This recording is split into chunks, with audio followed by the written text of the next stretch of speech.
उपचुनाव न लड़ने का फैसला निषाद पार्टी और डॉक्टर संजय निषाद ने तो ले लिया, लेकिन क्या कार्यकर्ता जो उनके साथ हैं वो इस बात से सहमत हैं? क्या इस बात से वो राजी हैं कि अब निषाद पार्टी उपचुनाव का चुनाव नहीं लड़ेगी? ऐसा नहीं है।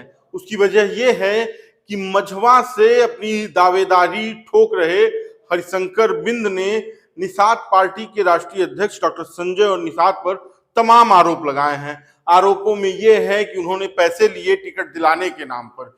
उनके कार्यकर्ता आते थे, पेट्रोल भराते थे, विदाई लेते थे, उनके हर कार्यक्रमों के लिए हरिशंकर बिंद पैसा देते थे और दिल्ली ले जाकर डॉक्टर संजय निषाद ने उन्हें बैठाया था और कहा था कि मझवा से तुम्हें ही विधानसभा का प्रत्याशी बनाया जाएगा, तुम्हारी पत्नी को चुनाव लड़ाया जाएगा।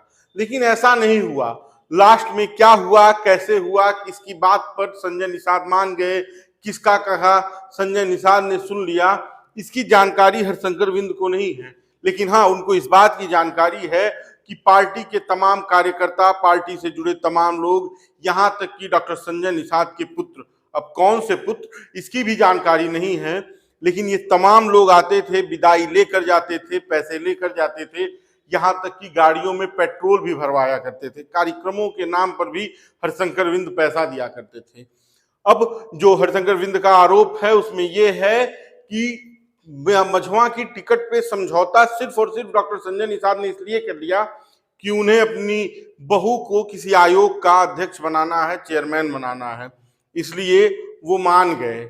और इशारों इशारों में वो उनके बड़े पुत्र की पत्नी की तरफ इशारा कर रहे हैं, क्योंकि उनके दो पुत्र तो पहले से स्टेब्लिश रहे हैं, एक 2 बार के सांसद और एक छोटे जो पुत्र हैं श्रवण निषाद, वो इस बार विधायक रहे हैं 22 के चुनाव में चौरी चौरा से।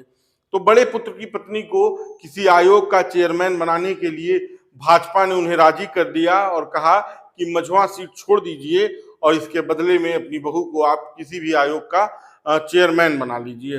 अब ये सारी बातें इशारों ही इशारों में हैं, लेकिन खुलकर इस बातों का आरोप है कि पैसा लेकर डॉक्टर संजय निषाद ने टिकट देने की बात कही थी, पैसा भी लिया, कार्यक्रमों के नाम पर पैसा लिया, गाड़ी में तेल भरवाया, विदाई करवाई। कार्यकर्ता, एक ही कार्यकर्ता 3-3 बार आते थे, पैसा लेकर जाते थे, लेकिन जब टिकट देने की बारी आई तो संजय निषाद ने अपनी बहू को आगे बढ़ाने के लिए, अपने परिवार को आगे बढ़ाने के लिए इनको पीछे ढकेल दिया।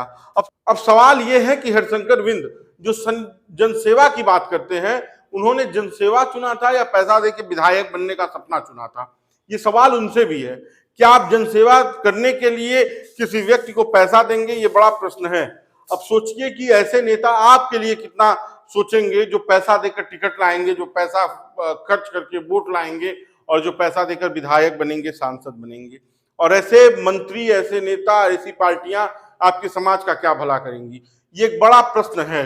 लोग जातियों के रहनुमा हो गए हैं, लेकिन उन जातियों के जो असली लोग हैं, जो संघर्ष कर रहे हैं, उनके लिए क्या व्यवस्था है, किस तरह की चीजें हैं, इसकी कोई जानकारी नहीं है। अब आप सोचिए कि इस तरह की लेन देन चल रही है और इसका खुलासा जब टिकट नहीं मिल रहा है तब हो रहा है, तो सोचिए ये पार्टी और ये नेता आपका कितना भला करेंगे। बाकी का बेधड़क खबर देखते रहिए। इस वीडियो पर अपनी राय जरूर दीजिए, वीडियो को शेयर कीजिए। धन्यवाद।